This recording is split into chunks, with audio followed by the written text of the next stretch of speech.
Hello everyone. তো আমি চলে এসেছি একটা রেসিপি নিয়ে। তো আজ বানাবো চিংড়ি এবং কুমড়ো পাতা বাটা।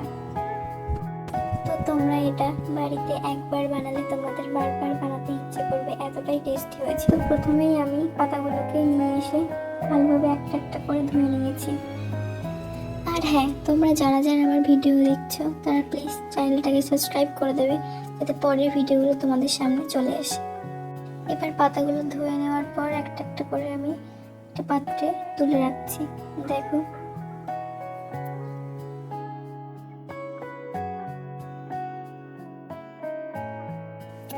তো এবার আমি নিয়ে নিয়েছি কাঁচা লঙ্কা, পেঁয়াজ কুচি, রসুন আর কিছুটা চিংড়ি মাছ। এরপর একটা পাত্রে জল গরম করে তার মধ্যে ওই পাতাগুলোকে আমি সেদ্ধ করতে বসিয়ে দেব। এটাকে ভালো করে সেদ্ধ করে নিতে হবে। আর আর অন্যদিকেও চিংড়ি মাছটাকে আমি ভেজে নিয়েছি। এরপর দেখো,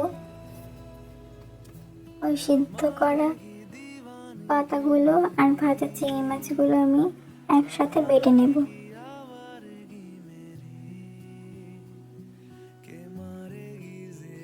এটা তোমরা মিক্সিতে পেস্ট করে নিতেও পারো।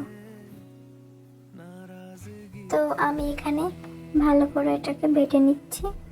আমার বাটাটা প্রায় শেষ হয়ে এসছে। এবার এগুলোকে নিয়ে একটা পাত্রে রেখে দেব।